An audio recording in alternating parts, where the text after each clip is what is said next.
Alright, hello. I'm creating a multiplayer game that you can play from multiple perspectives.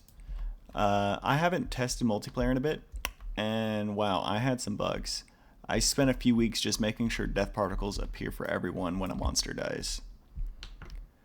So, while I was sick at GDC, I spent a lot of time improving performance. Instead of getting other sick, I got it up to 180 frames per second on my desktop, but now it's closer to 165 when I'm not recording. With Godot, we have implicit execution phases, physics, RPC, process, and render. RPC networking is not when you want to be rendering. Architecturally, that makes sense, so I had networking and rendering separated out architecturally, but the ordering was incorrect, so we weren't seeing rendering of particle effects. This is good to know going forward. I don't know what I am and am not going to be sending through RPC networking calls. Anyway, you can see I've got 3 different instances of the game connected together. We've got arrows and monster state correctly syncing now. So if I shoot an arrow, other players can see them. I had some bugs with that. I fixed as well. Barrels are not synced, but I still like shooting them.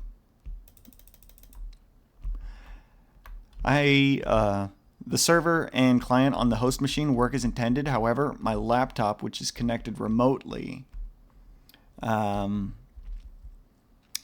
not have its player character rotation work. Another day, another 10 bugs. I've made the bow visible. You can now see it in third-person perspective right now, but that's another improvement I want to work on.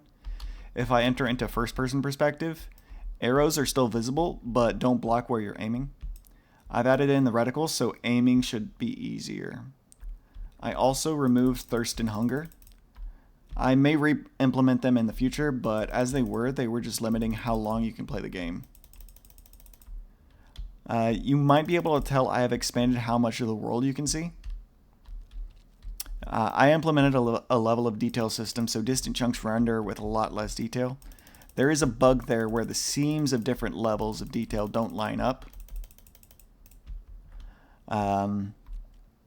Creating these gaps in the terrain. When you get closer, the levels of detail match, so you don't ever fall through the world. It is a bug that I need to fix in the future. I also have these placeholder buildings in towns. This is nice as it is a clear indicator of towns that don't rely on looking at the map. They aren't much, but they do unlock possible features. I could populate towns with NPCs. I could have friend bud attack and destroy buildings.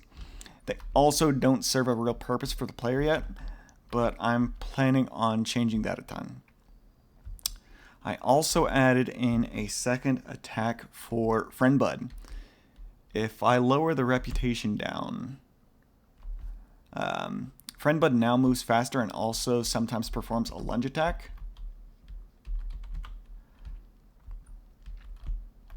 It is quite buggy. Area for improvement. I also want to add some behavior that friend bud will become hostile when you attack. I'm gonna just switch over to somebody that's not dead. How about that?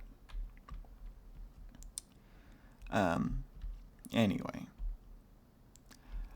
I also want to add some behavior where friend bud will become hostile when you attack rather than relying on reputation. I also want to add a sort of swarming behavior where nearby friend buds become aware of when you attack another friend bud, but don't immediately attack. I also wanted to show y'all a bit of what's going on in Blender.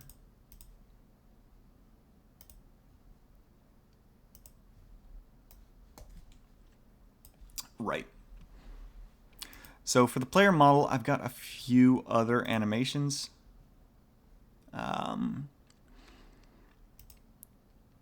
I've got drawing the bow, idling with the bow, and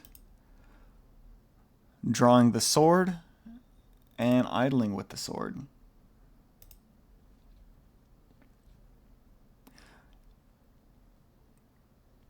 Surprisingly, the game is currently at a place where the art assets are not what's slowing me down. I have a second monster type that needs to be animated, and I'm also working on a female player character model.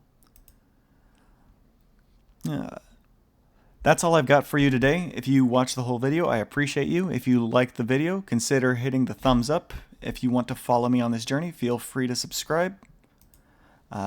Any comments on what you would like to see in the future are also welcome. Until next time, have a good one. Bye.